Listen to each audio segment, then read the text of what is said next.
Chers membres d'Église et chers amis, bonjour. Au chapitre 14 de l'Évangile de Jean, à la demande de Philippe qui lui dit « Seigneur, montre-nous le Père et cela nous suffit », Jésus répond « Il y a si longtemps que je suis avec vous et tu ne me connais pas, Philippe?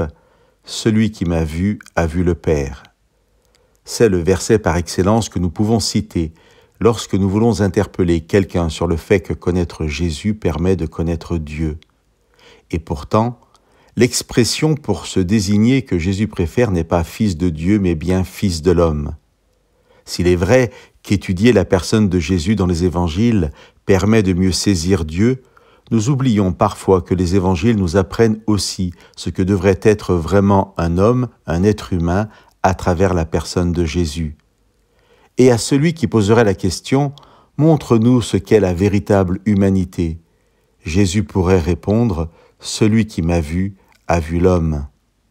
Vous avez peut-être déjà entendu en latin cette expression ecce homo, voici l'homme.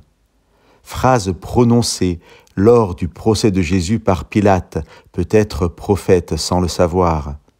Alors que Jésus arrive au terme de sa vie terrestre, de sa vie en tant qu'homme, même celui qui le condamne et le livre à la mort reconnaît en lui l'homme. Voici l'homme. Chers amis, que nous puissions trouver en Jésus-Christ notre exemple parfait d'humanité. Quels que soient les moments que nous vivons, les épreuves que nous traversons, les personnes que nous côtoyons, qui nous accompagnent fidèlement ou qui nous renient parfois ou nous trahissent, que Jésus soit notre modèle pour grandir en sagesse, en stature et en grâce. Que Dieu vous bénisse.